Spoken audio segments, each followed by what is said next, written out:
Revenue శాఖ మంత్రి పొంగులేటి శ్రీనివాసరెడ్డి గారు ప్రవేశపెట్టిన తెలంగాణ భూభారతి భూమిపై హక్కుల రికార్డు చట్టము 2024 ఈ ప్రవేశపెట్టిన చట్టాన్ని సంపూర్ణంగా సమర్థిస్తూ దీనికి సంబంధించిన చర్చను తమరు ఓపికతో ఇది ప్రజలకు సంబంధించిన సమస్య కాబట్టి కొంతమంది సభ్యులు గతంలో వాళ్ళు ఒక అద్భుతమైన ప్రవేశపెట్టిన ధరణి చట్టాన్ని రీప్లేస్ చేస్తూ ఈ కొత్త చట్టం ప్రవేశపెట్టడం ద్వారా తెలంగాణ రాష్ట్రంలో దాదాపుగా యాజమాన్యపు హక్కులు ఉన్న 1,52,00,000 ఎకరాల భూములకు సంబంధించిన వివరాలను భద్రపరచడమే కాకుండా అర్హులైన ప్రతి భూ యజమాని యొక్క హక్కులను కాపాడడానికి ఈ చట్టాన్ని సమర్థవంతంగా ఈ సభలో ప్రవేశపెట్టి ఈ సభలో చర్చ జరగడం ద్వారా 4 కోట్ల తెలంగాణ ప్రజలకు ఈ ప్రభుత్వం ఒక సమర్థవంతమైన ఈ తెలంగాణ రైతాంగానికి పూర్తి స్థాయిలో ఉపయోగపడే చట్టాన్ని తీసుకొచ్చింది అని ఒక భావన కల్పించి ఒక నమ్మకం విశ్వాసం కల్పించడానికి మీరు శాయశక్తుల ప్రయత్నం చేశారు. ప్రధాన ప్రతిపక్ష పార్టీ అహంభావంతో అహంకారంతో సభా మర్యాదలను ఉల్లంఘించి సభాపతి మీదనే దాడి చేస్తామన్న ధోరణిలో చర్చను అడ్డుకోవాలనే ప్రయత్నం చేసింది.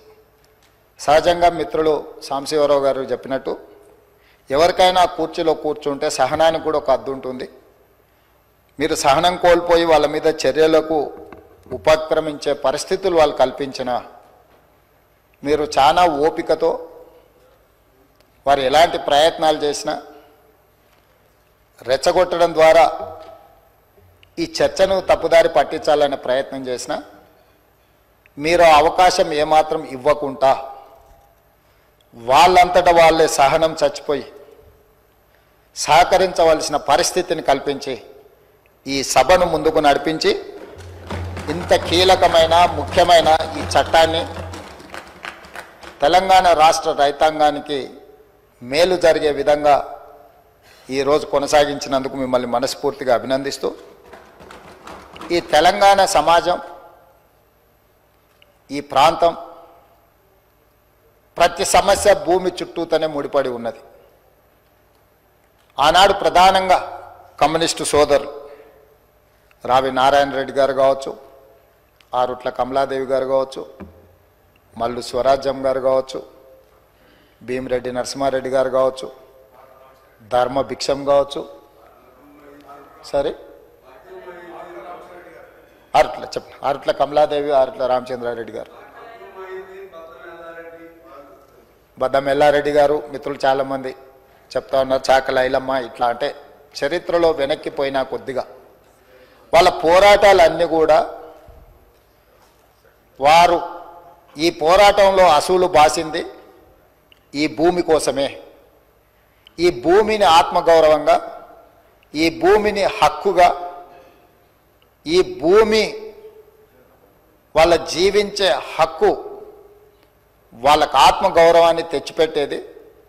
దీని మీద కొంతమంది ఆధిపత్యం చెలాయించి అధికారంతో అహంకారంతో ఆధిపత్యాన్ని నిలబెట్టుకోవాలని రకరకాల దాడులు చేసి వాళ్ళను నియంత్రించి నిర్బంధించి వాళ్ళను భౌతికంగా అంతమొందించి అధికారాన్ని నిలబెట్టుకోవాలని చూస్తే ఆనాడు తొడ్డి కొమరయ్య నుంచి దుడ్డుకర్రల సంఘం పెట్టి ఈ భూమిని కాపాడుకునే ప్రయత్నంలో వాళ్ళు విజయం సాధించిండ్రు.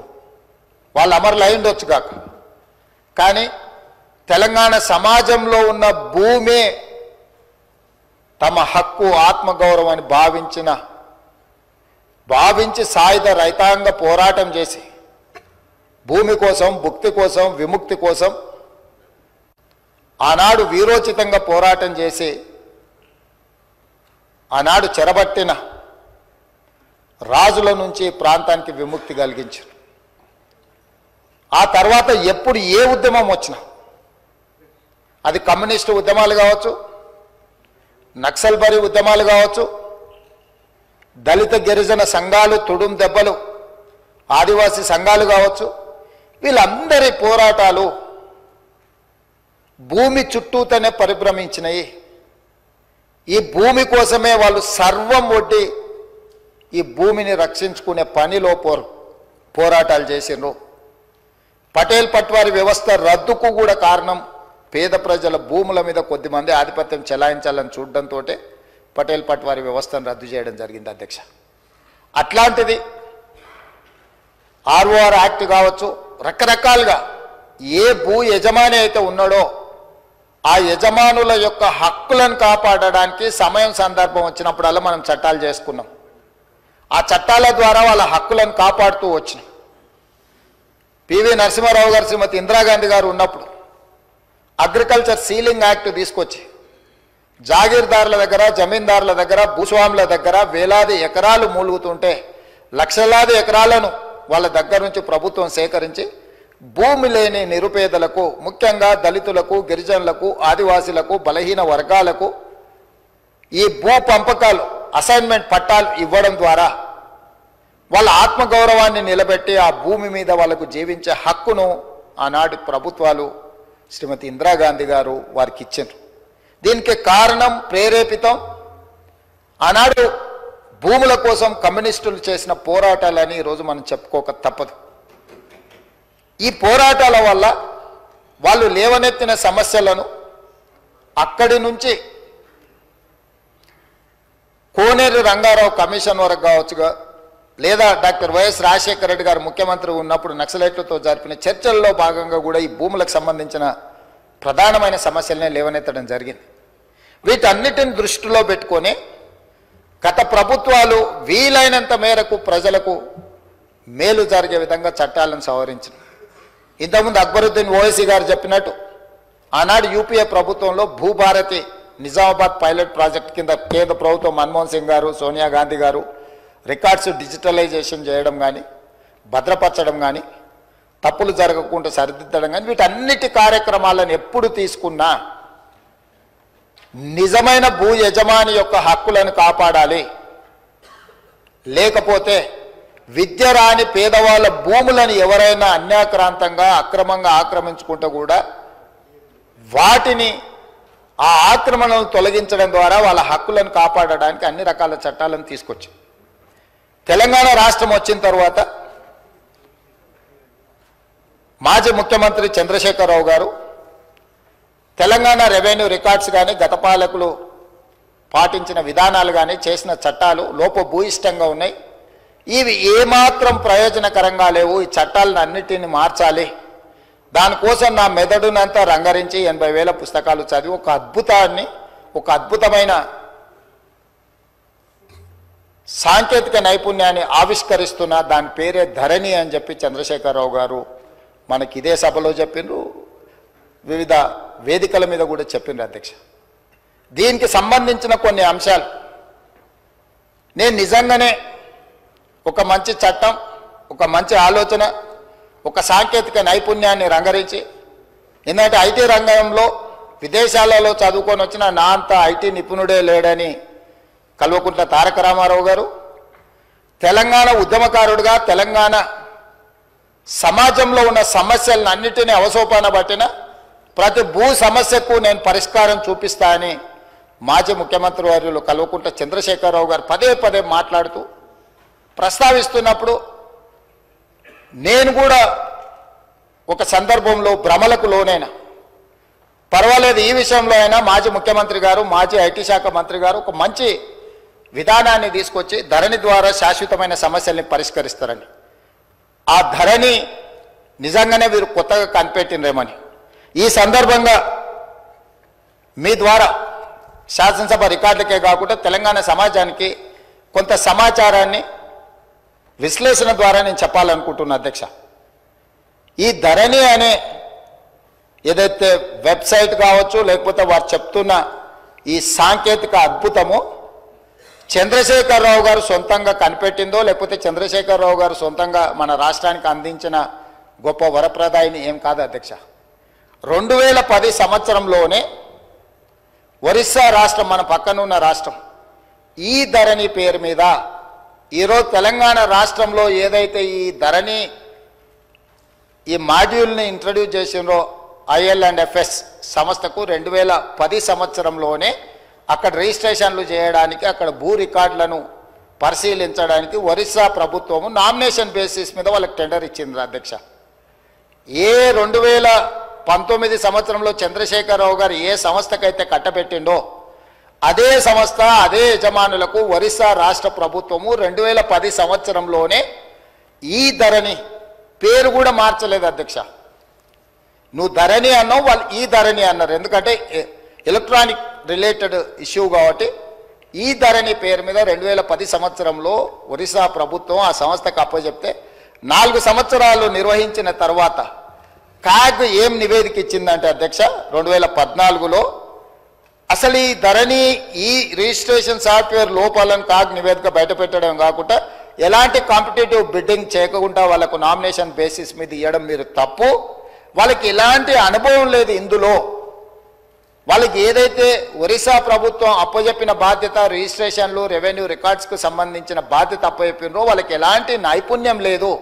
ఇలాంటి నైపుణ్యం లేని సంస్థకు, లోపభూయిష్టంగా నిర్వహిస్తున్న సంస్థకు మీరు ఇవ్వడం 100% అని తప్పుపట్టడమే కాకుండా ఎన్ఐసి, కేంద్ర ప్రభుత్వ రంగ సంస్థ అయిన ఎన్ఐసికి ఇలాంటి సంస్థల్ని మీరు అసలు పక్కన పెట్టి వాళ్ళకి ఇవ్వకుండా వీళ్ళకి ఇవ్వడం తప్పు అని చెప్పి కాగ్ నివేదిక ఇచ్చింది అధ్యక్ష 2014లో.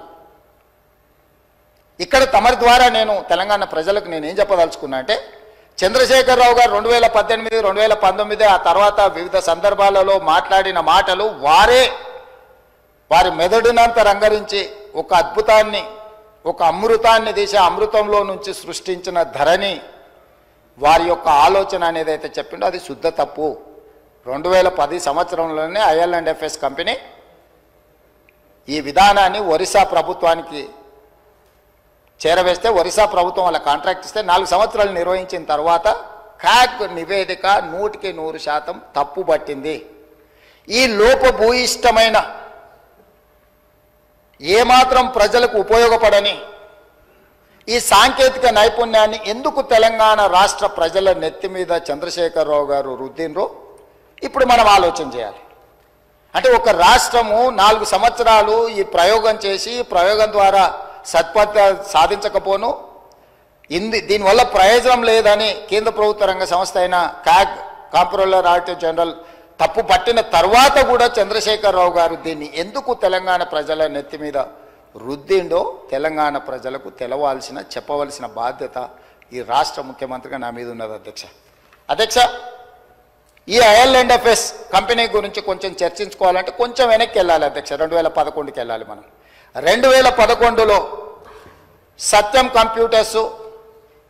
కంప్యూటర్ రిలేటెడ్ మేటాస్ అనే సంస్థ, సత్యం రామలింగరాజు గారు ఆనాడు దేశాన్నే కాదు ప్రపంచాన్నే తప్పుదోవ పట్టించి, ప్రపంచం ముందు భారతదేశం యొక్క సంస్థలు మోసాలు చేస్తాయని ఏదైతే కేసు వచ్చిందో 2011 సంవత్సరంలో మన పరువు ప్రతిష్టను మంట గలిపిన సత్యం కంప్యూటర్స్, మేటాస్ ఈ సంస్థలన్నీ కూడా ఆ రోజు రామలింగరాజు గారి కేసులో ఇరుక్కొని జైలుకు పోయి ఆ సంస్థలన్నిటిని కూడా దివాలా తీసే పరిస్థితిలో నుంచి ఈ మేటాస్ అనే సంస్థని IL&FS సేకరించింది అధ్యక్ష. సత్యం రామలింగరాజుకు సంబంధించిన సంస్థల్ని IL&FS అనే సంస్థ 2011 సంవత్సరంలో క్రిమినల్ కేసెస్లో ఇరుక్కొని అందులో ఉన్న సంస్థల్ని IL&FS సంస్థ సేకరించింది. సత్యం రామలింగరాజు గారి కుమారుడు తేజరాజు గారికి సంబంధించిన సంస్థలు IL&FS సేకరించి ఆ రోజు వాళ్ళిద్దరికీ ఒక అనుబంధం ఏర్పడ్డది అధ్యక్ష.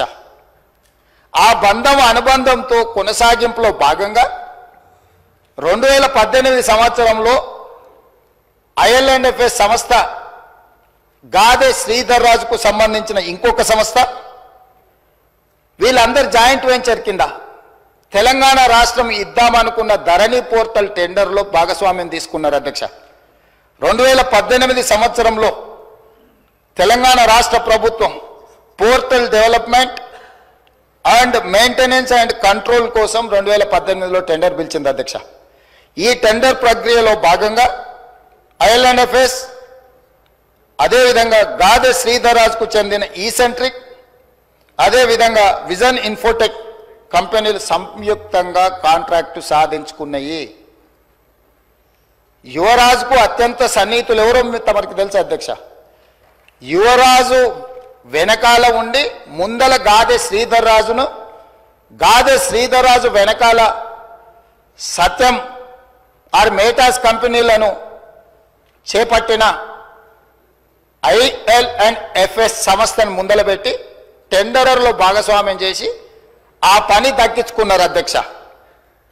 ఈ 2017 సంవత్సరంలోనే ఈ ఐఎల్ఎండ్ఎఫ్ఎస్ సంస్థ దివాలా తీయడమే కాకుండా క్రిమినల్ కేసులలో వీళ్ళు కూడా ఇరుక్కున్నారు అధ్యక్ష. 2011లో సత్యం కంప్యూటర్స్ కానీ మేటా సంస్థలు కానీ క్రిమినల్ కేసులలో ఇరుక్కొని జైలుకు పోయిన తర్వాత ఆ సంస్థల్ని సేకరించిన ఐఎల్ఎండ్ఎఫ్ఎస్ కూడా 2017లో ఇదే రకమైన కుంభకోణాలలో ఇరుక్కొని ఆ కంపెనీకి సంబంధించిన ఎండి రమేష్ బావా ఆయన జైలుకు పోయిండు, హరిశంకరన్ వైస్ చైర్మన్ ఈయన జైలుకు పోయిండు, రవి పార్థసారథి మాజీ చైర్మన్ ఆయన జైలుకు పోయిండు, రామ్చంద్ కరుణాకర్ అనే డైరెక్టర్, వీళ్ళందరూ కూడా వేలాది కోట్ల రూపాయల కుంభకోణాలకు పాల్పడి ఆ కుంభకోణాలు అన్ని కూడా దొరికిపోయి వీళ్ళందరూ జైలుకు పోయినారు అధ్యక్ష. ఇది ఎప్పుడు 2017 సంవత్సరానికే జరిగిపోయింది అధ్యక్ష.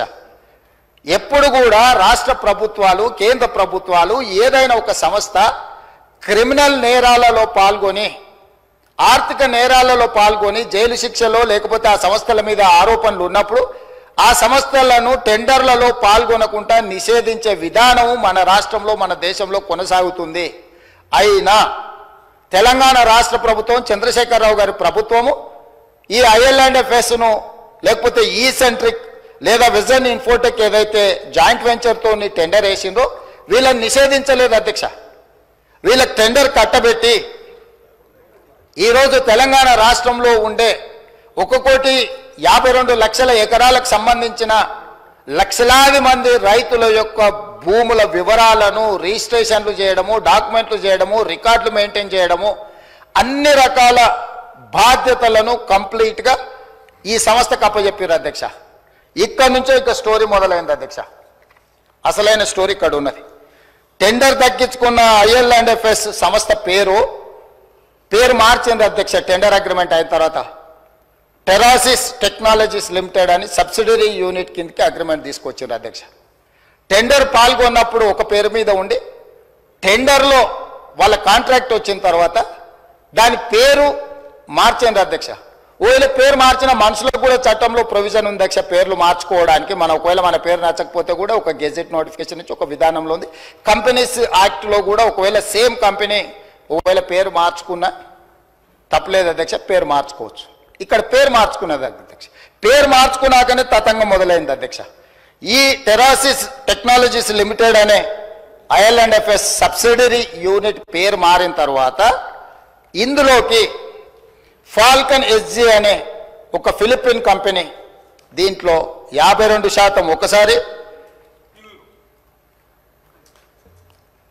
28/10/2021 99% ఇందులో షేర్స్ మొత్తం ఈ కంపెనీ కొనేసింది అధ్యక్ష.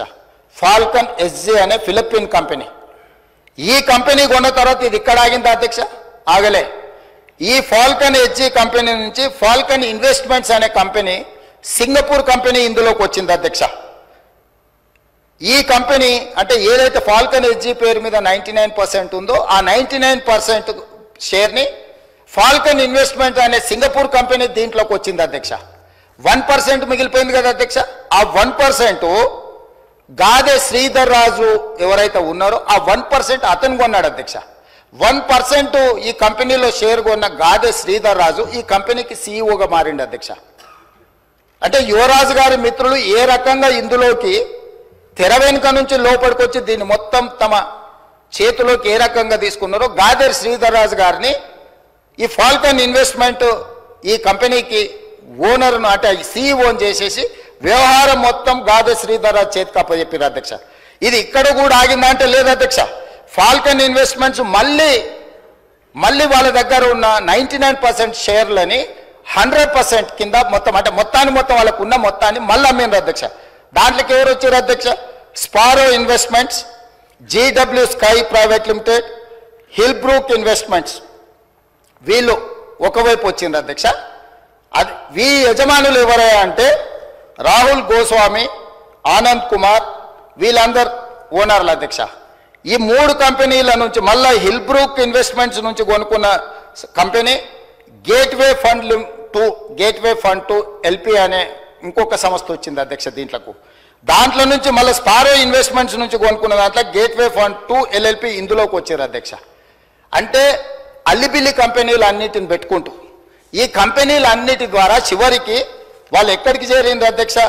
ఈ గేట్వే ఫండ్ టు ఎల్ఎల్పి కానీ ఎల్పి కానీ గేట్వే ఈ లొకేషన్స్ ఇవన్నీ ఒక కంపెనీ రాహుల్ గోస్వామి అండ్ ఆనంద్ కుమార్ అనే కంపెనీ కేమెన్ ఐలాండ్స్ అధ్యక్ష. రెండో company Gateway Fund to location British virgin islands అధ్యక్ష. ఈ కంపెనీల గురించి మీకు చెప్పాలంటే అధ్యక్ష, ఏదైనా ఈ ప్రపంచంలో ఆర్థిక నేరాలు చేయడానికి ట్యాక్స్ హెవెన్ కంట్రీస్ అంటారు అధ్యక్ష.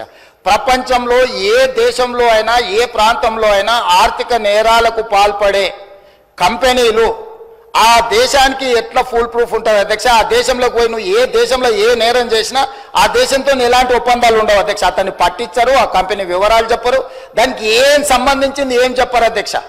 అదేవిధంగా ఇందులోకి గాదెర్ శ్రీధర్ రాజు గారు రిలేటెడ్ కంపెనీలు పారాడిమ్ ఇన్నోవేషన్స్ ఎల్ఎల్సి, అదేవిధంగా క్వాంటెల్లా ఐఎన్సి ఈ 2 అమెరికా కంపెనీలు వచ్చినాయి అధ్యక్ష.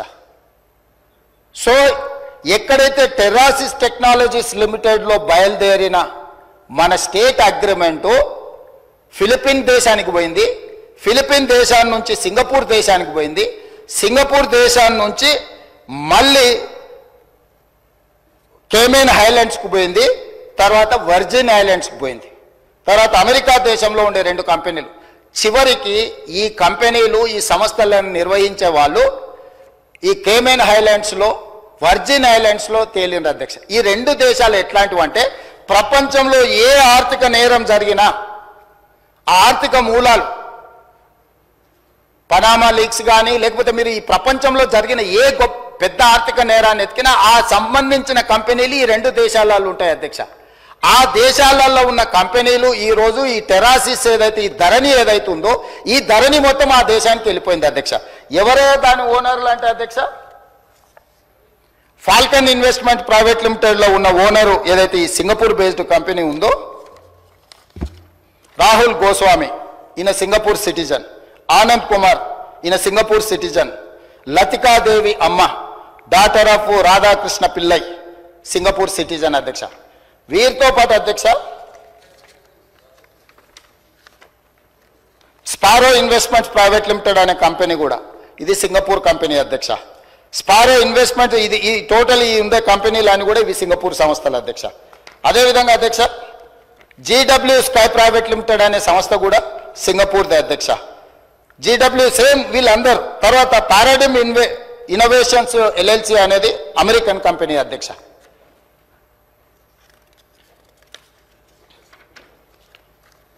అదేవిధంగా హిల్బ్రూక్ ఇన్వెస్ట్మెంట్స్ లిమిటెడ్ అనే కంపెనీ పేరు చెప్పిన కదా అధ్యక్ష, వర్జిన్ ఐలాండ్స్ బ్రిటిష్ అధ్యక్ష.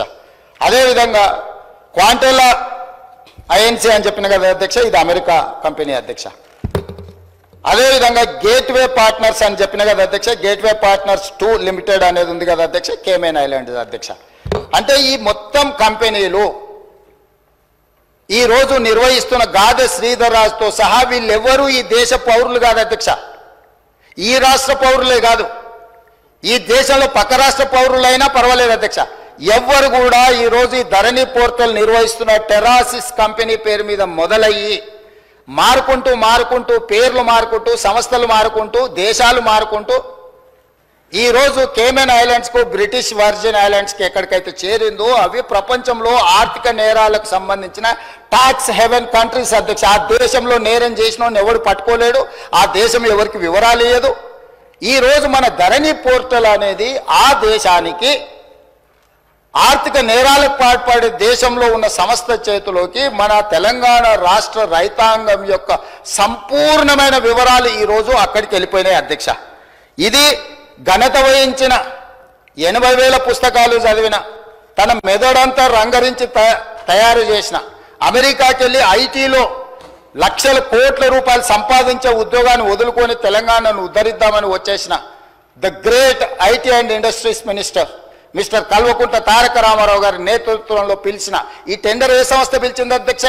TSTS, Telangana state technology centre ఆ సర్వీసెస్. అది ఎవరి ఆధ్వర్యంలో? ఐటీ మినిస్టర్ ఆధ్వర్యంలో ఉంటుంది అధ్యక్ష. రెవెన్యూ డిపార్ట్మెంట్కు సంబంధించిన వ్యవస్థను నిర్వహించడానికి టెండర్ పిలవడానికి TSTSకి ఇస్తే TSTS టెండర్ పిలిచి ఆ శాఖ మంత్రి కేటీఆర్ గారు ఈరోజు వీళ్ళందరూ ఇప్పుడు నేను చదివి వినిపించిన వాళ్ళు గాదే శ్రీధర్ రాజు, రాహుల్ గోస్వామి, ఆనంద్ కుమార్ ఇట్లాంటి విదేశీ పౌరులు విదేశీ సంస్థల చేతుల్లో ఉన్న కంపెనీలో ధరణి పోర్టల్ పెట్టడంతో పూర్తిగా భద్రంగా ఎవరికి తెలియకుండా ఇదొక కాంట్రాక్చువల్ అగ్రిమెంట్ అధ్యక్ష. రెవెన్యూ డిపార్ట్మెంట్కు భూ యజమాని అయిన నాకు మా ఇద్దరికి సంబంధించిన వ్యవహారం అధ్యక్ష. రెవెన్యూ డిపార్ట్మెంట్లో CCLA దగ్గర నా వివరాలు ఉండాలి. నాకు ఆ సంస్థ రెవెన్యూ శాఖకు మాత్రమే సంబంధం ఇది అధ్యక్ష. నాకు ఇచ్చే పాస్బుక్ అయినా నాకు ఇచ్చే ఏ కాగితమైనా పహానీ అయినా ఏదైనా రెవెన్యూ శాఖలో నిర్వహించి రెవెన్యూ శాఖకు సంబంధించిన ప్రభుత్వ అధికారులకు నాకు మధ్యలో ఉన్న ఒప్పందాన్ని ఈరోజు ఒక డిజిటల్ వెబ్సైట్ను నిర్వహించే నెపం మీద ఈ రాష్ట్రంలో ఉన్న అందరి సమాచారాన్ని తీసుకెళ్ళి 2020 అక్టోబర్ వీరు మొదలుపెట్టింది నా నియోజకవర్గంలో అధ్యక్ష. ఈ ధరణి పోర్టల్ని ఆనాడు నేను పార్లమెంట్ సభ్యుడిగా బాధ్యత వహిస్తున్న మల్కాజ్గిరి పార్లమెంటు నియోజకవర్గంలో అక్టోబర్ 29, 2020 నాడు మూడుచింతలపల్లిలో ధరణి పోర్టల్ని మొట్టమొదట చంద్రశేఖరరావు గారు ప్రారంభించారు అధ్యక్ష. ఆ రోజు నుంచి ఈ రోజు వరకు ఈ ధరణికి సంబంధించిన వివరాలను ధరణి పోర్టల్ నిర్వహణ, మన భూములు, మన లావాదేవీలు, మన భూములకు సంబంధించిన సంపూర్ణ సమాచారము ఈరోజు ట్యాక్స్ హెవెన్ కంట్రీస్లో ఉన్న వ్యక్తులు ఈ దేశ పౌరులుగాని వాళ్ళ చేతిలో గాదే శ్రీధర్ రాజు చేతిలో, రాహుల్ గోస్వామి చేతిలో, ఆనంద్ కుమార్ చేతిలో, లకితా దేవమ్మ చేతిలోకి వెళ్ళిపోయింది అధ్యక్ష. అధ్యక్ష నేను మిమ్మల్ని అడుగుతున్నా అధ్యక్ష, రెవెన్యూ శాఖకు నాకు సంబంధించిన సమాచారం మా ఇద్దరి మధ్యలోనే ఉండాల్సిన సమాచారము ఈ సమాచారం అంతా తీసుకెళ్లి ఇతర దేశాలలో ఆర్థిక నేరాలలో ఇరుక్కపోయిన కంపెనీలు ఐర్లాండ్ అఫేర్స్ కానీ లేకపోతే సత్యంతో ఉన్న రిలేషన్ కానీ ఆ కంపెనీలో ఉన్న MDలు, వైస్ చైర్మన్లు లేకపోతే డైరెక్టర్లు అందరూ 2017లోనే ఆర్థిక నేరాలకు పాల్పడి 1,000 కోట్ల రూపాయల కుంభకోణాలలో పాల్పడి జైళ్లలో ఉన్న సంస్థకు చంద్రశేఖరరావు గారు అప్పచెప్పి ఈ తెలంగాణ రైతాంగ సంపూర్ణ సమాచారాన్ని దేశాలు దాటిచ్చింది అధ్యక్ష. ఇవాళ డేటా మీకు తెలుసు కదా అధ్యక్ష ఎంత విలువైందో. ఒక రిజిస్ట్రేషన్ చేయాలంటే అధ్యక్ష నా ఆధార్ కార్డ్ నెంబర్ ఇవ్వాలి, నా బ్యాంకు ఖాతా ఇవ్వాలి, నా టెలిఫోన్ నెంబర్ ఇవ్వాలి. ఇవాళ ఇవన్నీ కూడా ఎన్క్రిప్షన్ అంటే ఒక సీక్రెట్ కోడ్లో ఉండాలి. ఒకవేళ ఆ వెబ్సైట్ నిర్వహించే వాళ్ళు చూడాలనుకున్నా కూడా కనిపించకూడదు అధ్యక్ష. కానీ క్లియర్గా వాళ్ళ దగ్గర డేటా కనిపిస్తుంది అధ్యక్ష.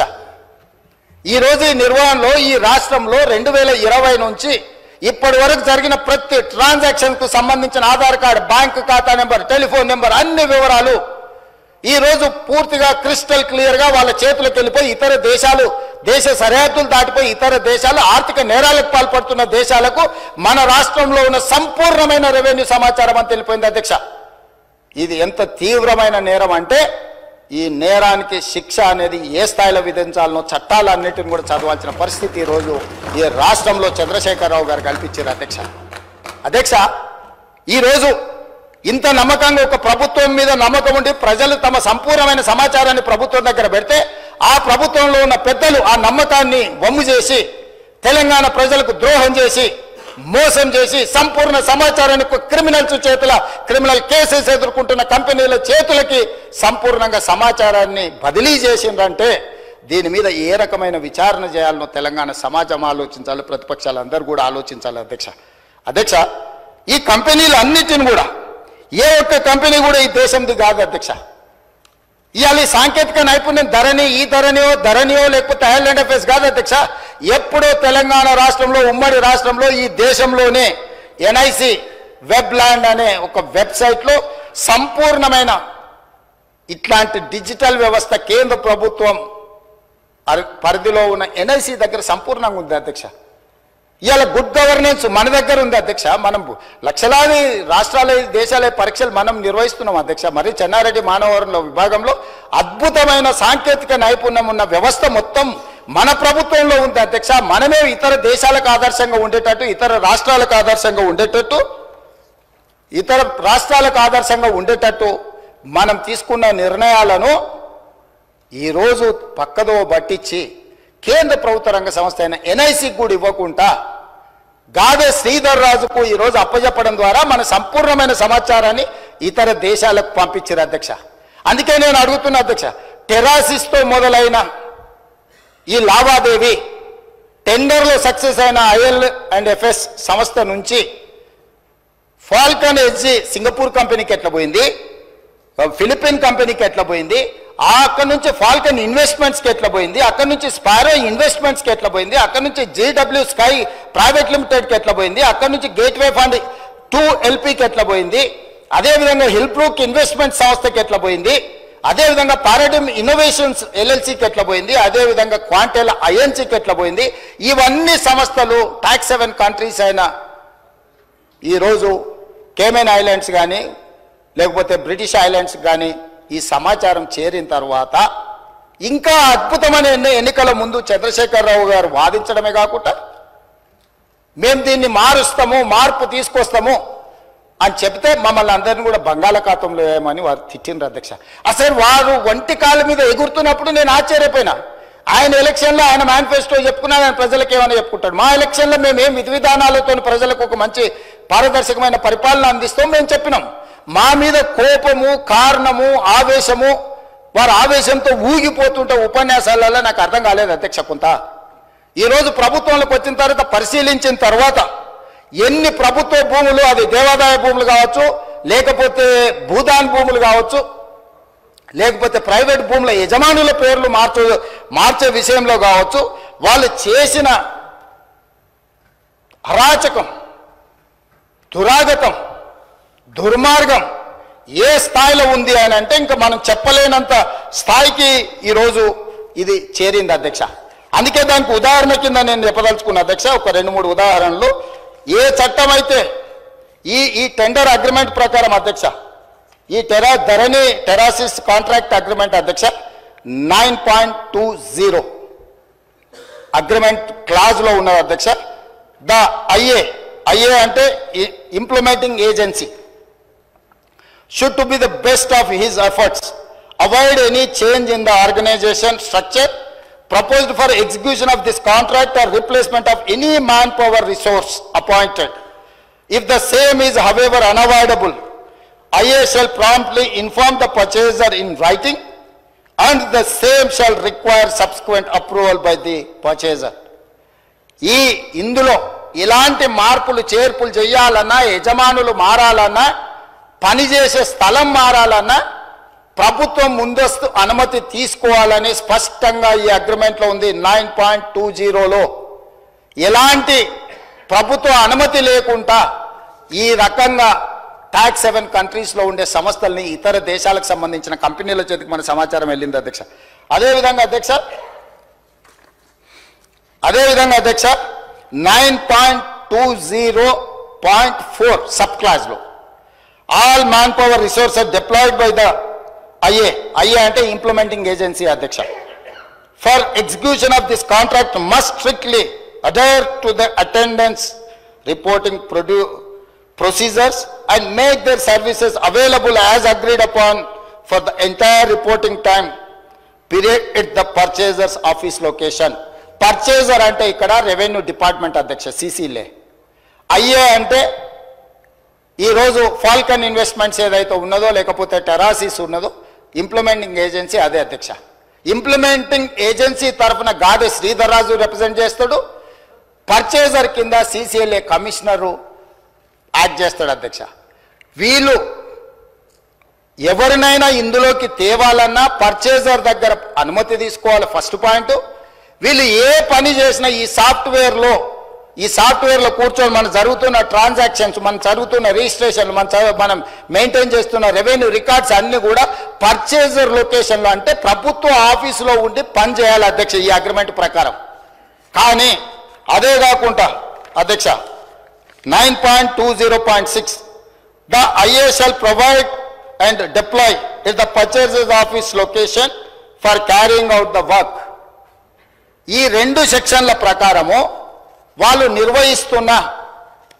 చేస్తున్న పని ఈ టెరాసిస్ అనే సంస్థ రెవెన్యూ శాఖకు సంబంధించిన సిసిఎల్ఏ ఆఫీస్లో కూర్చొని పనిచేయాలి అధ్యక్ష. కానీ ఈరోజు అధ్యక్ష అధికారుల నుంచి నాకు అందుతున్న సమాచారం తెలంగాణ రాష్ట్రంలో ప్రభుత్వ కార్యాలయంలో లేదు, బయట ఉన్నది. పక్క రాష్ట్రం నిర్వహించారు, ఢిల్లీని గుర్గావ్ నుంచి నిర్వహించారు, ఈశాన్య రాష్ట్రాల నుంచి నిర్వహించారు. ఇన్ని ప్రాంతాల నుంచి ఈ రోజు భద్రంగా ఉండాల్సిన నా యొక్క సంపూర్ణమైన సమాచారము నాకు ఈ తెలంగాణ ప్రభుత్వం మీద ఉన్న నమ్మకంతో నా భూములకు సంబంధించిన పూర్తి వివరాలను ప్రభుత్వం దగ్గర పెడితే ఆ ప్రభుత్వము ఆనాటి ముఖ్యమంత్రి సంపూర్ణ సమాచారాన్ని ప్రైవేట్ కంపెనీలకు, ప్రైవేటు వ్యక్తులకు, ఈ రాష్ట్రంలో కానోళ్లను, ఈ దేశంలో కానోళ్లను, ఈ దేశంలో లేని కంపెనీలకు, ఈ దేశ పౌరులు కానోళ్లకు అప్పచెప్పి ఈ రోజు ఈ రాష్ట్ర ప్రజల యొక్క నమ్మకాన్ని, విశ్వాసాన్ని కూనీ చేయడమే కాకుండా ఆర్థిక నేరాలకు పాల్పడ్డాడు అధ్యక్ష. దానికోసం ఎంత కఠినంగా వీళ్ళ పట్ల ప్రభుత్వాలు వ్యవహరించాల్సిన అవసరం ఉన్నది అధ్యక్ష. ఇంత విలువైన సమాచారం, ఇంత వివరాలను తీసుకెళ్లి ఇతర దేశాలకు సమాచారాన్ని చేరవేస్తూ ఇవాళ మనం దీన్ని ఎట్లయినా సవరించుకొని దీన్ని ఎట్లయినా బాగు చేసుకోవాలని మా సమాచారాన్ని బయట ఎవరికైనా ఇస్తే కేంద్ర ప్రభుత్వం సవరించిన యాక్ట్ ప్రకారం, డేటా ప్రొటెక్షన్ యాక్ట్ ప్రకారం అధ్యక్ష 2023 దేశ పౌరుల వ్యక్తిగత ఇతర సమాచారం ఏదైనా ఆ వ్యక్తి యొక్క అనుమతి లేకుండా సేకరించడం నేరం, చట్ట విరుద్ధం. అలా సేకరించిన డేటాను చట్టబద్ధంగా ఆ చట్టంలో చెప్పిన వ్యక్తి ప్రకారమే వినియోగించాలి. ప్రభుత్వానికి ప్రజల మధ్య ఉండాల్సిన విశ్వసనీయత లేకుండా నిబంధనలను ఉల్లంఘించారు. Violation of fiduciary relationship between government and citizen. కేంద్ర ప్రభుత్వము వ్యక్తుల సమాచారాన్ని గోప్యంగా ఉంచాలి. వ్యక్తుల సమాచారాన్ని ప్రభుత్వం ఏదైనా పథకం కోసం కానీ ఏదైనా అంశంలో సేకరించినప్పుడు ఆ వ్యక్తి అనుమతి లేకుండా, ఆ వ్యక్తికి తెలవకుండా ఎవరికి ఇవ్వకూడదని మన చట్టాలు చెప్తున్నాయి అధ్యక్ష. మరి ఈరోజు లక్షలాది మంది, కోట్లాది మంది చేసుకున్న రిజిస్ట్రేషన్లు, డాక్యుమెంట్లు, ఆధార్ కార్డు, బ్యాంకు ఖాతాలు, టెలిఫోన్ నెంబర్లు టోటల్గా చంద్రశేఖరరావు గారు, అదేవిధంగా కల్వకుంట్ల తారక రామారావు గారు, వాళ్ళ అనుంగు సహచరులైన గాదె శ్రీధర్ రాజు చేతి ద్వారా రాహుల్ గోస్వామి నుంచి మొదలు పెడితే ఈ రకరకాల వ్యక్తుల చేతులకు ఇతర దేశాలకి సమాచారాన్ని అంతా పంపించారు అధ్యక్ష. ఎందుకు ఈరోజు సంవత్సరం మొత్తం సాంకేతిక నిపుణులతో, రాజకీయ పార్టీలతో, రైతు కూలీ సంఘాలతో ప్రతి ఒక్కరితో ఎందుకు చర్చించినాం అధ్యక్ష? ఇంత తీవ్రమైన నేరం జరగడానికి అవకాశం కలిగించిన ధరణి, చంద్రశేఖరరావు, తారక రామారావు గారి విషయంలో ప్రభుత్వం స్పష్టమైన విధానంతో ముందుకు వెళ్ళాలని మా రెవెన్యూ శాఖ మంత్రి గారు కొన్ని వందల మీటింగులు పెట్టిండు అధ్యక్ష. ఇది ఆషామాషిగా ఈ చట్టం ఈరోజు సభ ముందుకు రాలేదు అధ్యక్ష. ఈ చట్టం ఈరోజు ఈ సభ ముందుకు వచ్చిందంటే ఎన్నో నిద్రలేని రాత్రులు, కొన్ని వందల గంటలు ఈ అధికారులు, వీళ్ళు, మేమందరం, నా పాత్ర పరిమితమే. వాళ్ళు చేస్తున్న పనిని ప్రోత్సహించడం ముఖ్యమంత్రిగా నేను చేసిన పని. కానీ ఇక్కడ కూర్చున్న అధికారులు కానీ, కమిటీ కానీ, రిటైర్డ్ ఆఫీసర్స్ కానీ, రిలేటెడ్ కన్సర్న్ మినిస్టర్ కానీ వాళ్ళు కొన్ని వందల గంటలు, రోజుల కొద్దీ దీని మీద చర్చించి దీన్ని క్షుణ్ణంగా పరిశీలించి ఈ భూభారతి 2024 చట్టాన్ని సభలోకి తీసుకొచ్చినాం అధ్యక్ష. ఈ సభలోకి తెచ్చి దీని పట్ల ఒక మంచి చర్చ జరగడం ద్వారా సంపూర్ణమైన విశ్వాసాన్ని ఇవ్వాలి. మేము వచ్చిన తర్వాత వాళ్ళ కాంట్రాక్టు పూర్తి చేసి ఎన్ఐసికి బదిలీ చేసినాం అధ్యక్ష నిన్నమననే. వాళ్ళకి టెండర్ అగ్రిమెంట్ ఉండి బదిలీ చేయని పరిస్థితుల్లో నాకు తెలిసి ఒక నెల అయినట్టు కేంద్ర ప్రభుత్వానికి సంబంధించిన సంస్థకు ఈ సమాచారాన్ని బదిలీ చేసి ఇవాళ సంస్థ టెరాసిస్ అనే సంస్థ గాదే శ్రీధర్ రాజు ఎన్ఐసికి సహకరిస్తలేడు. ఎందుకంటే ఈ డేటా మొత్తం ట్రాన్స్ఫర్ చేయాలి. ప్రభుత్వ రంగ సంస్థ దాన్ని నిర్వహించాలి అని అంటే తన దగ్గర ఉన్న సమాచారాన్ని మొత్తం ఈ కేంద్ర ప్రభుత్వానికి బదిలీ చేస్తే తప్ప, కేంద్ర ప్రభుత్వ రంగ సంస్థకు బదిలీ చేస్తే తప్ప ఈరోజు అది నిర్వహించలేని పరిస్థితి. ఎందుకు మేము కొంతకాలం మౌనంగా ఉన్నామంటే ఇప్పుడు ఏ మాత్రం ఇందులో ఏ కేసులో ఇంకే విచారణకు ఆదేశిస్తే ఒక్క టాక్స్ 7 కంట్రీస్లో కేమెన్ ఐలాండ్స్లో లేకపోతే వర్జీనియా, బ్రిటిష్ వర్జీనియా ఎక్కడో ఉండి ఒక క్లిక్ కొడితే మన దగ్గర ఉన్న సమాచారం మొత్తం క్రాష్ అయిపోతుంది అధ్యక్ష. మన దగ్గర ఉండే సర్వర్లు అన్నిటిని కూడా డౌన్ చేస్తే దీన్ని రిపేర్ చేసుకోవడానికి, రిస్టోర్ చేసుకోవడానికి లేదా భవిష్యత్తులో రిజిస్ట్రేషన్లు చేసుకోవాలంటే కూడా అది రోజులు పట్టొచ్చు, నెలలు కూడా పట్టొచ్చు అధ్యక్ష. ఇంత కుట్రపూరితంగా ఒక వ్యక్తి చేతిలో యువరాజు గారిని ఆ రాజులు ఇంప్రెస్ చేసి ఉండొచ్చు. యువరాజు గారికి ఆ రాజులు అత్యంత సన్నిహితులు, కుడి భుజం ఎడం భుజం అయి ఉండొచ్చు. కానీ మనందరి సమాచారాన్ని రాష్ట్ర ప్రభుత్వం పూర్తి వివరాలను ఒక వ్యక్తి చేతిలో పెట్టి రాష్ట్రాలనుగా దేశాల సరిహద్దులు దాటిచ్చి ఏ దేశంలో అయితే ఎలాంటి మనం శిక్షలు, ఎలాంటి నేరగాళ్ళను పట్టుకోవడానికి ఒప్పందం లేని దేశాలకు పంపించారు అధ్యక్ష.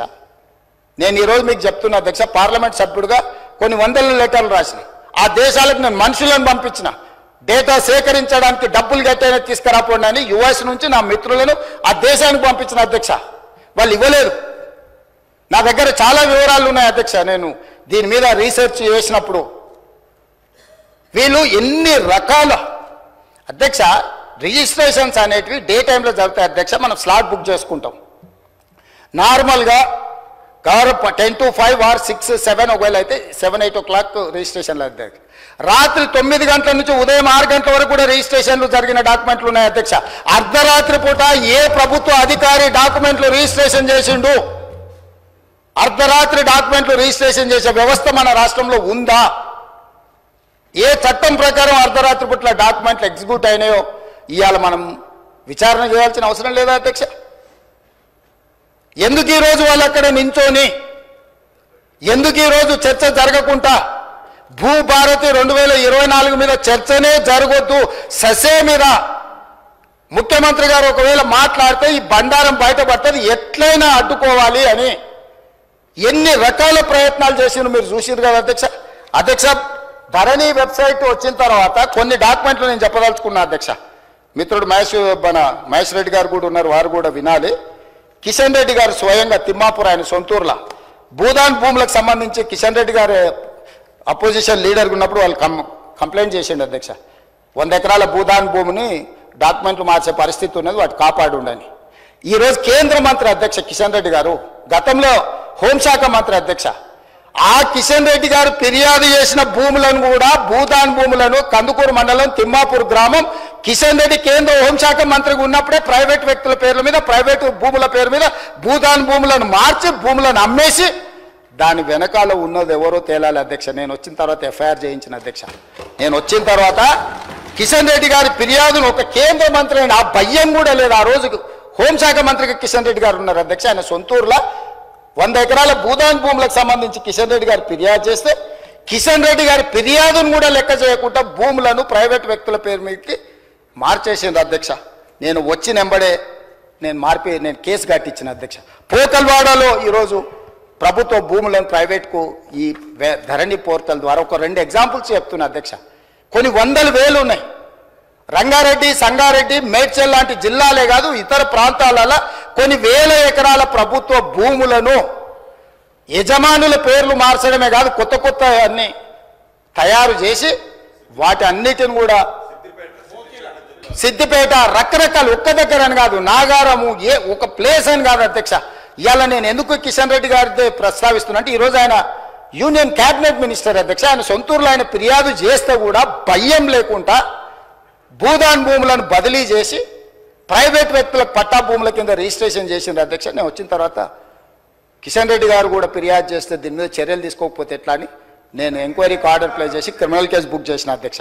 ఇట్లా ప్రతి దగ్గర ఒక్కొక్కటి కాదు అధ్యక్ష, పోకల్వాడలో కానీ ఇతర ప్రాంతాలలో కానీ చాలా ప్లేసులు, చాలా ఎఫ్ఐఆర్లు, కొన్ని మా గంధంగూడ విలేజ్ కానీ ఇవి నేను వచ్చిన తర్వాత కొన్ని నా దృష్టికి వచ్చిన వాటిని ఈరోజు నేను ఈ క్రిమినల్ కేసులు ప్రభుత్వ భూములను ప్రైవేట్ భూములను ప్రైవేట్ అయితే ఇప్పుడు ఈ వెబ్సైట్ ఓనర్కి ఎంత స్వేచ్ఛ ఉందంటే ఏడైనా కూర్చోవచ్చు, ఎప్పుడైనా ఏం కావాలన్నా ధరణి పోర్టల్కి వెళ్ళిపోయి మహేశ్వర్ రెడ్డి గారి పేరు మీద ఉన్న భూమిని శంకర్ గారి పేరు మీదకి మార్చవచ్చు, శంకర్ గారి పేరు మీద ఉన్న భూమి రేవంత్ రెడ్డి పేరు మీదకి మార్చవచ్చు, 30 ఎకరాలు ఉన్న భూమిని 3 ఎకరాలు చేయొచ్చు, 3 ఎకరాలు ఉన్న భూమిని 3 గుంటలు చేయొచ్చు.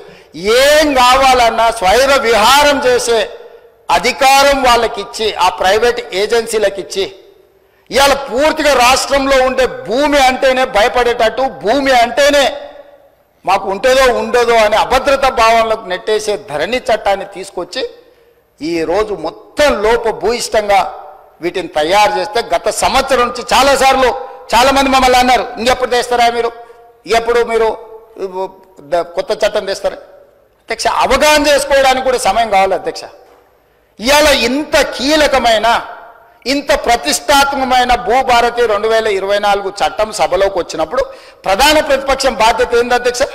ధరణి నిజంగా అద్భుతమే అయితే భూభారతి లోపభూయిష్టమో రాజకీయ కారణాల చేత వెళ్ళి ప్రభుత్వం ప్రవేశపెడితే మమ్మల్ని అడగాలి, మమ్మల్ని కడగాలి, మమ్మల్ని అన్ని రకాలుగా నిలదీయాలి కదా అధ్యక్ష. ప్రతిపక్ష నాయకుడు వారు సభలోకి రావాలి కదా.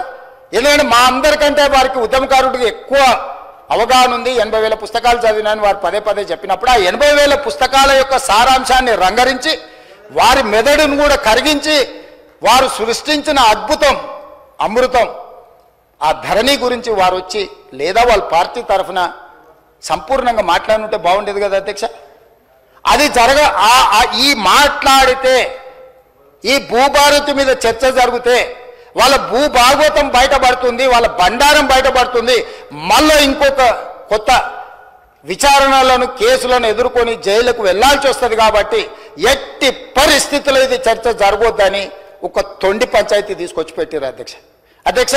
బీఎస్సీ జరిగింది, బిజినెస్ అడ్వైజరీ కమిటీ మీటింగ్ తమరి నాయకత్వంలో జరిగింది. మేము అందరం కూడా వచ్చినాం. గంటల కొద్దీ మాట్లాడినాం. ఆ రోజు 9 అంశాలతో కూడుకున్న రిప్రజెంటేషన్ వాళ్ళు తీసుకొచ్చి మీకు ఇచ్చింది అధ్యక్ష. ఈ అంశాల మీద మేము చర్చించాలనుకుంటున్నాం, వీటిని తీసుకెళ్ళండి. 9లో ఈ ఫార్ములా కార్ రేసింగ్ గురించి అడిగినరా అధ్యక్ష? ప్రస్తావన తీసుకొచ్చిరా? పోని వాళ్ళు ఈరోజు ఏమాదం తెస్తారు, ఎఫ్ఐఆర్ 2 రోజుల కింద అయింది కాబట్టి మాకు ముందు తెలియదు అధ్యక్ష.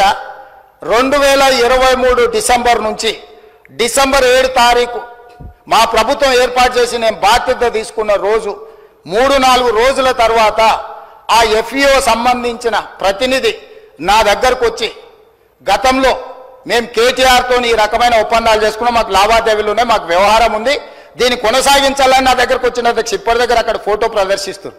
అఫీషియల్గా చీఫ్ మినిస్టర్గా నేను అపాయింట్మెంట్ ఇచ్చిన అధ్యక్ష. ఏ సంస్థ అయినా ఏ వ్యక్తి అయినా ఈ రాష్ట్రంలో పెట్టుబడులు పెట్టుంటే ఈ రాష్ట్రంలో ఏదైనా అంశం ప్రస్తావించదలుచుకుంటే ఫ్రీగా ప్రజలకు ప్రజా దర్బార్ నిర్వహించిన అధ్యక్ష. ధూల్పేటలో గుడంబ అమ్ముకునేటోడు కావచ్చు, లేదా ఇంకెక్కడైనా ఏదైనా నేరంలో ఇరుక్కున్న ఆరోపణలు ఎదుర్కొంటున్నాడు కావచ్చు, ముఖ్యమంత్రి నా దగ్గర వచ్చి చెప్పుకునే స్వేచ్ఛ ఇచ్చిన అధ్యక్ష. అతను ఎదుర్కొంటున్నది నిజమైన ఆరోపణనేనా, నిజమా కాదా, వాస్తవమా అవాస్తవమా, ఎవరు వచ్చినా చెప్పుకునే స్వేచ్ఛ. నేను నా ఇంటి దగ్గర రోజు వందలాది మంది నేను కలుస్తా అధ్యక్ష. ప్రతిరోజు సెక్రటేరియట్లో మీకు తెలుసు 4 గంటల నుంచి 8 కానీ 9 కానీ ఎన్ని వందల మంది వచ్చినా ప్రతి ఒక్కరిని కలుస్తా, ప్రతి ఒక్కరితో ఫోటో దిగుతా. ఈ ఎఫ్ఈఓ సంస్థకు సంబంధించిన ప్రతినిధి ఈ కార్ రేస్లకు సంబంధించి చర్చించాలంటే నేను అపాయింట్మెంట్ ఇవ్వకుంటే ఎందుకుంటా అధ్యక్ష? ఏముంది అధ్యక్ష? నేను దిగిన ఫోటో అధ్యక్ష, ఆ ఫోటో నేనే దిగిన, వాళ్ళని పిలిచినా నేను. వాళ్ళు వచ్చి కలుస్తామంటే రమ్మన్నా, వచ్చి కలిసిర్రు. కలిసిన తర్వాత ఈ విషయం ప్రస్తావించారు. ఈ విషయం ప్రస్తావిస్తే నేను అడిగిన మాకేం సంబంధమయ్యా, మాకేం సంబంధం, దీంట్లో ప్రభుత్వం ఎందుకు డబ్బులు ఇస్తుందని. లేదు సార్ కేటీఆర్ మేము చీకట్లో మాట్లాడుకున్నాం, అదంతా సెట్ అయిపోయింది సార్, జర్ర మీరు అంటే ఇక వేసేసుకొని వెళ్ళిపోతాం సార్, ఒక 600 కోట్లు జర అని రా సార్ అని వచ్చారు. అనే ముందర ఫస్ట్ అయితే అధికారులను అడుగుదామని చెప్పి ఆయన చెప్పిన తర్వాతనే దీని వెనకాల ఉన్న వ్యవహారం ఏంది అనేది నేను అధికారులను పిలిచి అడిగిన అధ్యక్ష. ఆ ప్రతినిధి వచ్చి నన్ను కలిసి నువ్వు అని అడగకపోతే నా దృష్టికి ఇంత తొందరగా వస్తుండేనో రాకపోతుండో నాకు తెలియదు అధ్యక్ష. నేను ఎందుకు పూర్తి వివరాలు ఇక్కడ చర్చిస్తలేనంటే, 1 ఏసీబీ విచారణ చేస్తుంది, కేసు అయింది. 2 హైకోర్టులో కేటీఆర్ గారు వెళ్ళారు. ఈ 2 శాఖలు నా దగ్గరనే ఉన్నాయి. ఒక శాఖ MAUD HMDA నా దగ్గరనే ఉంది, పోలీస్ శాఖ నా దగ్గరనే ఉంది, విచారణ చేసే శాఖ కూడా నా దగ్గరనే ఉంది.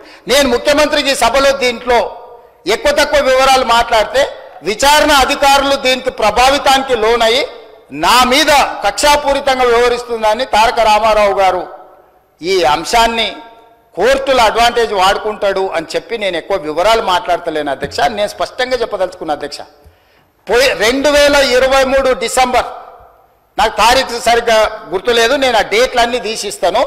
2023 డిసెంబర్ నుంచి 2024 డిసెంబర్ ACB FIR చేసే వరకు క్రొనలాజికల్గా జరిగిన అన్ని వివరాలను తొందరలోనే నేను అందరి ప్రజలకు వివరిస్తా.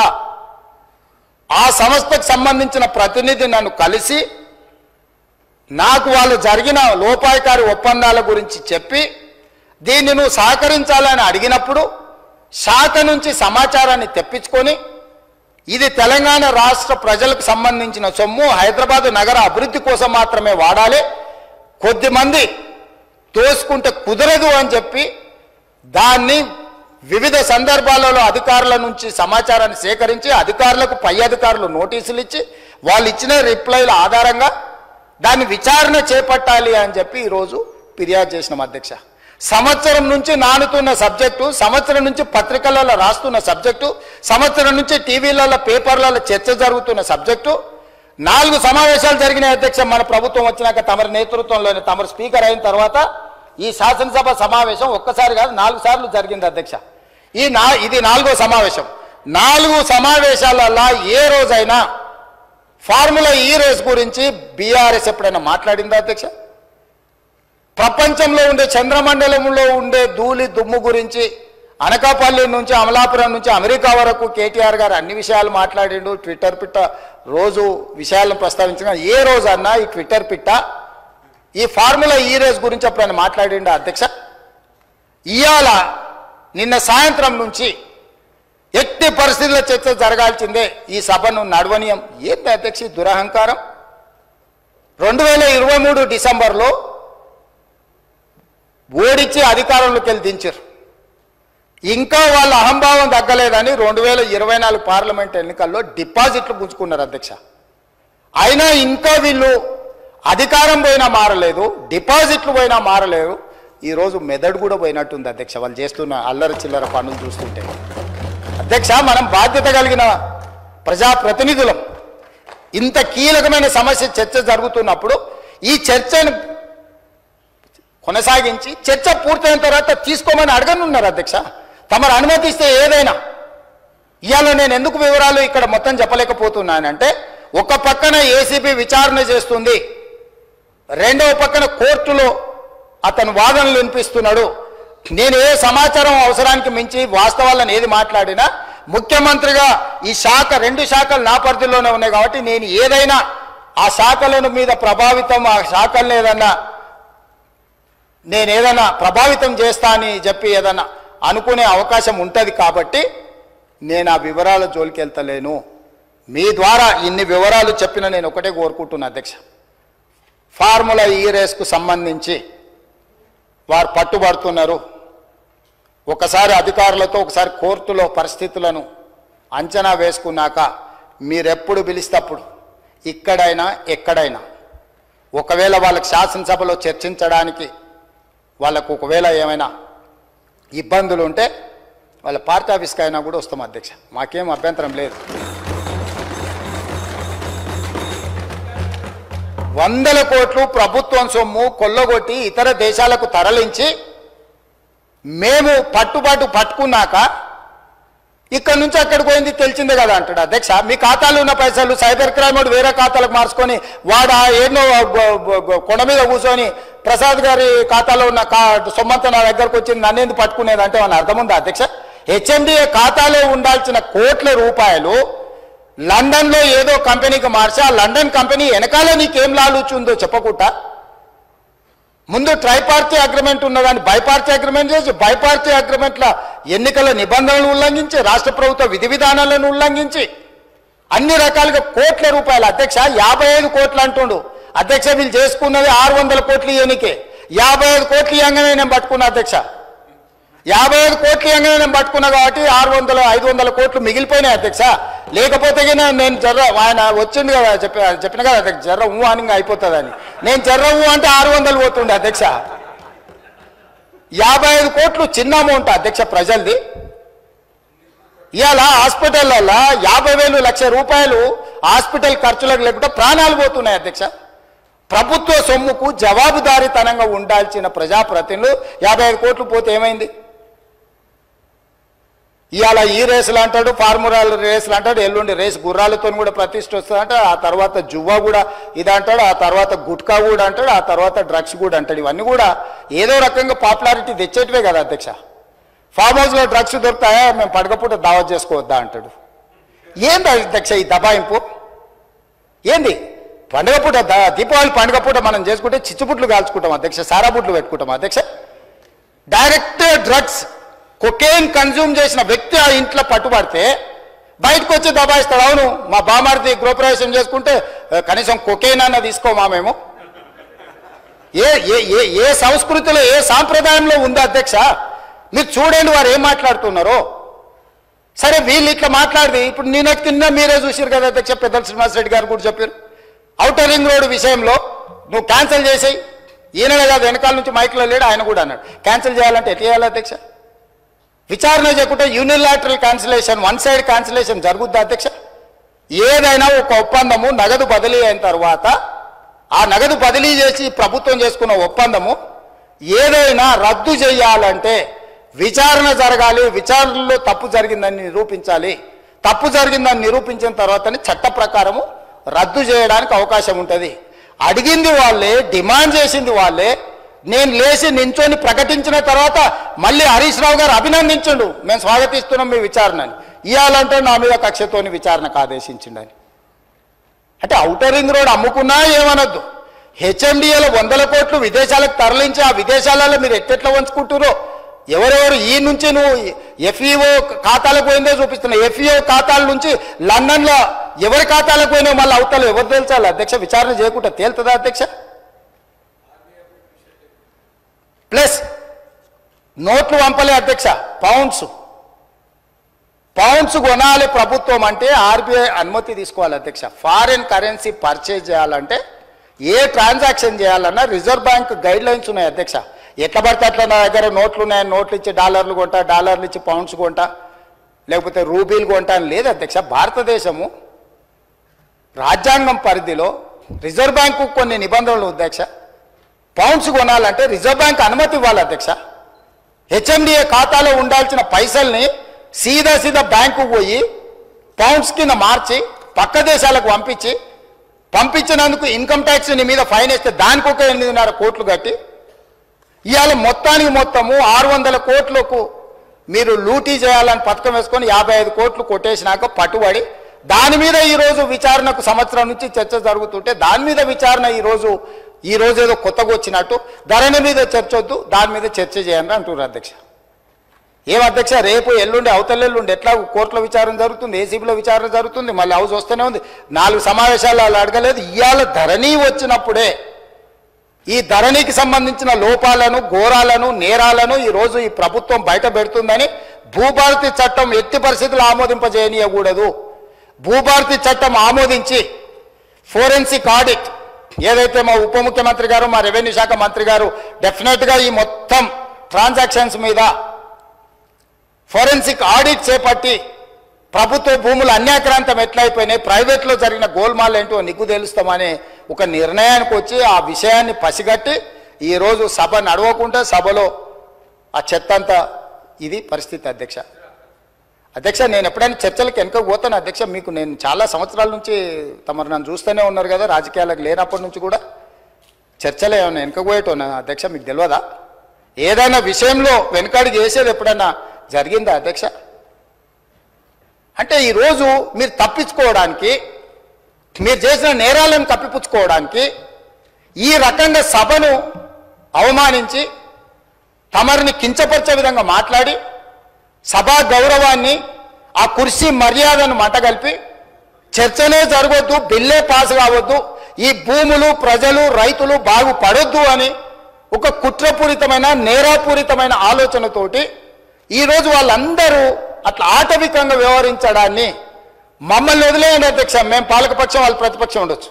కమ్యూనిస్టు సోదరులు ఎప్పుడు కూడా మీరు గతంలో కూడా చూడండి, ఎప్పుడు కూడా చాడ వెంకటరెడ్డి గారు ఉండొచ్చు, లేకపోతే నోముల నరసింహయ్య గారు ఉండొచ్చు, లేకపోతే అంతకంటే ముందు వెనక్కి వెళ్ళిన వాళ్ళు ఎప్పుడు కూడా ప్రభుత్వం ప్రతిపక్షానికి పాలకపక్షానికి చర్చలలో ఒక డెడ్ లాక్ వస్తే, అంటే ఒక ఏమంటారు ఎక్కడిదక్కడ ఆగిపోతే వాటిని సమన్వయం చేసి చర్చలకు ముందుకు తీసుకెళ్లారు అధ్యక్ష.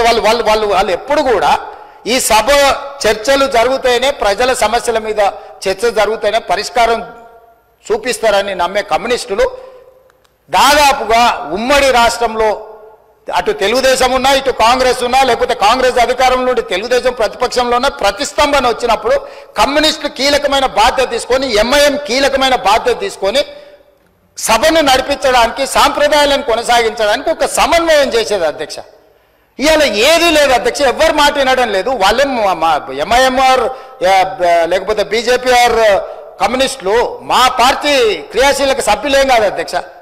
వాళ్ళందరూ చర్చ జరగని చర్చ ఇది అత్యంత కీలకమైంది. మేము కొన్ని అంశాలు ప్రభుత్వం దృష్టికి తీసుకుదలుచుకున్నాం. తెచ్చుతున్న చట్టంలో కూడా ఏదైనా లోపాలు లేకపోతే వాటిలో ఏమైనా సూచనలు చేయాలని వాళ్ళు అడుగుతుంటే మేము ఎవ్వరిని మాట్లాడనీయము, మా ఇష్ట రాజ్యాంగం మేము వ్యవహరిస్తాము.